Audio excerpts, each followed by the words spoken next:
They don't feel the same. So that's why I think maybe that he doesn't want anything out now, because he probably goes back and forth with it in his mind as to what he really wants to do. In your mind, is there a good reason for him to come back? I mean, there's just like I said, there's pros and cons.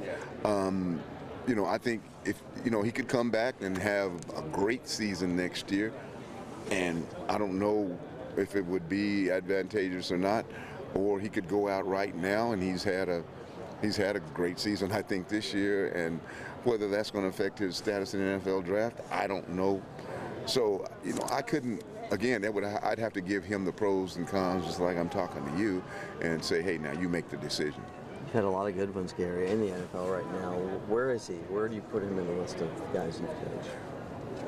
As the guys that I've coached? Yeah, as you've coached. Well, there's a big difference in where I put him as far as a college football player and a guy who's going to be in the pros, because obviously he's surpassed everything that Jonathan Stewart did, but I think probably in the draft Jonathan would go higher than he would.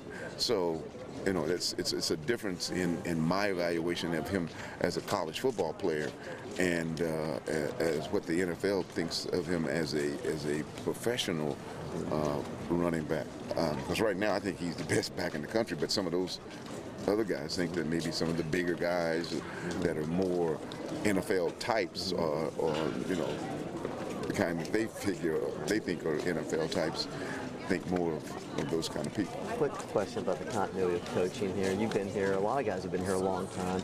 How much does that help as Oregon with the staff that you've had and all that continuity? Well, I think that if I'm a football player and I'm going to a university and you've got a lot of turnover, then now I'm thinking, well, how long is a guy going to be there that's going to be there when I go? So when you got a program like ours where guys love it here, and there has to be a very good reason for them to leave, then I'd feel good about that program.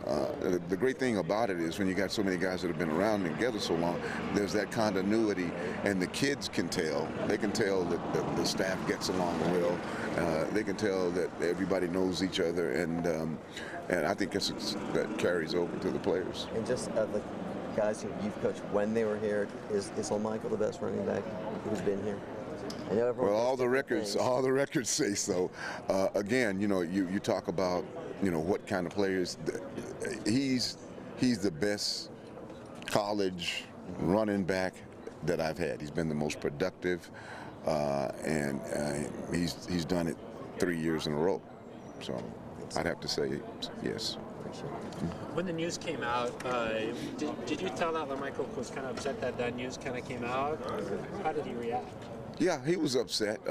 I was out of town, so I actually saw it on TV, and I mentioned it to him. I called him right up, and he said, "Wow, like everybody's saying I'm leaving, and like I'm getting all these calls and that." So I think particularly that part of it bothered him, that everybody just kind of blitzed him because they heard this news. Again, I don't know how it affected him in any other way, but I know that because of all the hype and the confusion that it caused, is one of the things that he didn't want it to happen. He didn't want the distraction of that news out to distract him and the rest of the team away from the game at hand in the Rose Bowl. Do you feel like that is a reason why maybe he hasn't come out yet, or do you feel like he really hasn't made up his mind?